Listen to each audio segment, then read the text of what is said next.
మా ఛానల్కి స్వాగతం. చూస్తున్న వీక్షకులకు ప్రేక్షకులకు ప్రియ కాల భైరవ భగవద్బంధులకి స్వాగతం పలుకుతూ 16/11/2024 నుండి 30/11/2024 వరకు ద్వాదశ రాశుల్లో గ్రహ గమనాలు ఒకసారి వీక్షింపచేద్దాం.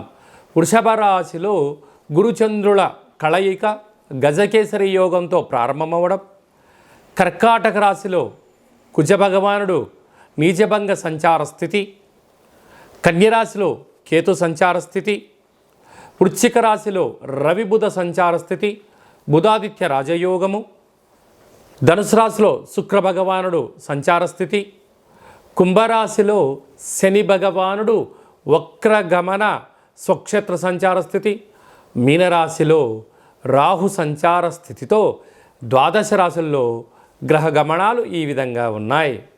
తులారాశి వారు కార్తీక మాస బహుళాష్టమి, శనివారం అమావాస్య, ఆదివారం అమావాస్య సందర్భంగా ఎలాంటి విధులను పాటించాలో, ఐశ్వర్యానికి ఎలా స్వాగతం పలకాలో ఈ వీడియోలో సవివరంగా సంపూర్ణంగా తెలుసుకుందాం. తులారాశిలో ఏ నక్షత్రాలు వస్తాయనగా చిత్తా నక్షత్రంలోని 3వ పాదం, 4వ పాదం, స్వాతి నక్షత్రంలోని 4 పాదాలు, విశాఖ నక్షత్రంలోని 1, 2, 3 పాదములు కలిపితే తులారాశి అవ్వడం జరుగుతుంది. చాలామందికి పుట్టినటువంటి కాల సమయంలో డేటా ఆఫ్ బర్త్లో లేనటువంటి కారణం వలన పేరు యొక్క మొదటి అక్షరాన్ని అనుసరిస్తూ ఆ రాశిని తెలుసుకునే ప్రయత్నం చేద్దాం. రా, రీ, శ్రీ, రు, రే, రో, తా, తి, తు, తే అక్షరాల వారందరూ కూడా తులారాశి జాతకులే. తులారాశి యొక్క అధిపతి శుక్ర భగవానుడు. వీరికి 2వ స్థానంలో బుధాదిత్య రాజయోగం, రవి మరియు బుధ సంచార స్థితి ఉండడం వలన ఉద్యోగాలలో చాలా మంచి కాలము, ప్రభుత్వ ఉద్యోగ ప్రయత్నం చేసేవారికి మంచి అవకాశము, అలాగనే విశేషమైనటువంటి ప్రమోషన్స్, అనేక రకాల మీరు ఏదైతే అనుకుంటున్నారో ప్రభుత్వం యొక్క సహకారాలు, బ్యాంకు లోన్లు, లావాదేవీలు, పెట్టుబడులు ఆకర్షించడంలో మీకు మీరే సరిసాటి అని చెప్పి గమనించాలి. అలాగే 3వ స్థానంలో శుక్ర సంచార స్థితి ఉండడం వలన తల్లిదండ్రులతో, అన్నాదమ్ములతో, అక్కా చెల్లెలతో, సహచరులతో, మిత్రులతో ఇచ్చిపుచ్చుకునే వ్యవహారంలో మర్యాదపూర్వకంగా ఉండగలిగినట్లయితే ధనం, ఐశ్వర్యం, ఆనందం, ఆరోగ్యం తులారాశి వారి సొంతమవుతుందని చెప్పి గమనించాలి. సంతాన స్థానంలో శని భగవానుడు వక్ర గమన సంచార స్థితితో స్వక్షేత్రకంగా ఉండడం వలన వివాహమైన దంపతులకు సంతాన యోగం, పిల్లల యొక్క చదువులు, పిల్లల యొక్క అభివృద్ధి, పిల్లల యొక్క స్థిర చరాస్తులు కూడబెట్టాలి, సంపాదించాలి అనేటువంటి మీ కోరిక, చిరకాల కోరిక నెరవేరబోతుందని చెప్పి గమనించాలి. 6వ స్థానంలో రాహు సంచారం చేయడం వలన దయచేసి అప్పులు ఇవ్వద్దు, అప్పులు తెచ్చుకోవద్దు. అష్టమంలో గురు సంచార స్థితి ఉండడం వలన నీటి ప్రయాణాలకు దూరంగా ఉండండి. యంత్రాలతో, ఆయుధాలతో చాలా జాగ్రత్తగా ఉండాలి. పై అధికారులతో కానీ, కింద అధికారులతో కానీ, పనిచేసేటువంటి తోటి వారితో కూడా దయచేసి దురుసు ప్రవర్తన, ఇది అంత మరి సరైన సమయం కాదు అని చెప్పి గమనించాలి. రాజ్యస్థానంలో కుజుడు సంచారం చేయడం వలన ప్రమోషను, పట్టుదల, ఐశ్వర్యము, ఆనందము మీ సొంతం కాబోతున్నాయి.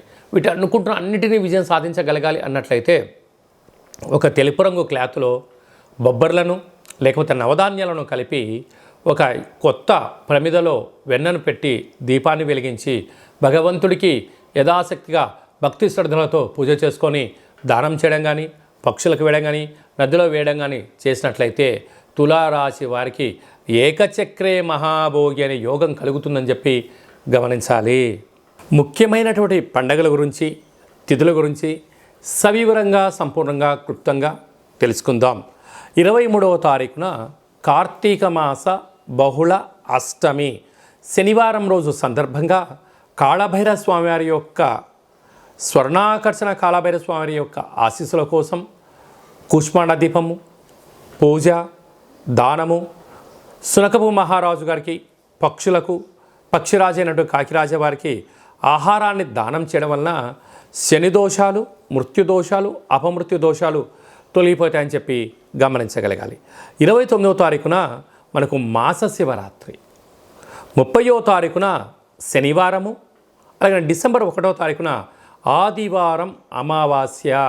అంటే మాసాంతము, అంటే కార్తీక మాస పాడ్యం నుండి చివరి వరకు అందరికీ దీపం పెట్టడం కానీ, అభిషేకం చేసుకోవడం కానీ, సాలగ్రామ దానం చేయడం కానీ, దీపదానం చేయలేని పరిస్థితి కొందరికి ఉన్నప్పుడు ఈ అమావాస్య రోజున మనం చేసేటువంటి పూజ, యజ్ఞము, యాగము, అభిషేకము, దానము, మంత్ర స్మరణ వలన అద్భుతమైన యోగం కలుగుతుంది అని చెప్పి గమనించాలి. అందులో శనివారంతో కూడుకున్న అమావాస్య, ఆదివారం అమావాస్యతో కూడుకున్నటువంటి అమావాస్య, అందులో కార్తీక అమావాస్య అవ్వడం వలన మనం ఏం చేసినా ఏం చేయకపోయినా ఏం చేయగలగాలి అన్నట్లయితే ఇంటినల్లా శుద్ధి పెట్టుకొని, ఇంటికి మామిడాకులు కొబ్బరాకులు అలంకరించుకొని, బిల్వదళాన్ని తీసుకువచ్చి ఇంట్లో మహాదేవుడికి మట్టితో చేసిన శివలింగానికి కానీ, ఇసుకతో చేసిన శివలింగానికి కానీ, విభూతితో చేసిన శివలింగానికి అభిషేకం చేసుకోవడము మనకు అదృష్టాన్ని, ఐశ్వర్యాన్ని కలిగిస్తుంటుంది. అనగా ఈ అమావాస్యను పోలి అమావాస్య అంటారు. అనగా మనకు ఒక 30-40 ఏళ్ళ కిందట ప్రతి ఇంట్లో కూడా పశువులు ఉండేటువంటివి, అనగా ఆవులు, బర్రెలు ఉండేటువంటి వంటిది. వీలైతే ఆవు వెన్నతో కానీ లేకుంటే బర్రె పాలు కానీ ఒక 3 రోజుల ముందుగానే రోజు తీసుకొని చక్కగా ఆధ్యాత్మిక చింతన కలిగినటువంటి భక్తి నామస్మరణతో వేడి చేసి తోడు పెట్టి ఆ 3 రోజులు వచ్చేటువంటి ఆ మజ్జిగ పైన వచ్చేటువంటి వెన్నను తీసి మజ్జిగ కవ్వంతో చిలికి వచ్చేటువంటి వెన్నను ఈ అష్టమి రోజు కానీ ఈ ఆదివారం అమావాస్య రోజు కానీ కొత్త వత్తితో అంటే కొత్త పత్తితో దీపం పెట్టడం వలన సంపూర్ణమైనటువంటి భగవంతుడి యొక్క ఆశీస్సులు ఉంటాయని చెప్పి గమనించాలి. ఎందుకనగా మనము పాలను పంచామృతంగా ఏర్పాటు చేసుకొని మహాదేవుడికి రుద్రాభిషేకం చేసుకుంటూ ఉంటాం. పాలు కేవలం ఒక పూట మాత్రమే నిల్వ ఉంటాయి. వేడి చేస్తే 2వ రోజు దాకా మాత్రమే ఉంటాయి. అదే పాలల్లో కొద్దిపాటి తోడు వేస్తే ఒక 2 రోజుల వరకు నిల్వ ఉంటుంది. ఆ తోడుపైన వచ్చే మిగడం తీసి చిలికి వెన్న తీసినట్టయితే మాసాంతం వరకు చాలా బాగుంటుంది. అదే వెన్నను వేడి చేయిస్తే మినిమం ఒక 11 సంవత్సరాలు నిల్వ ఉండడం జరుగుతుందని గమనించాలి. కనుక అలాంటి వెన్నతో దీపం పెట్టడం వలన పుష్కర కాలంలో అంటే గతంలో 11 ఏళ్ళ నుంచి మనం బాధపడుతున్న వారందరికీ కూడా దోషం తొలగి రాబోయే 12 ఏళ్ళ వరకు ఐశ్వర్యము మన అందరి సొంతమవుతుందని చెప్పి గమనించాలి.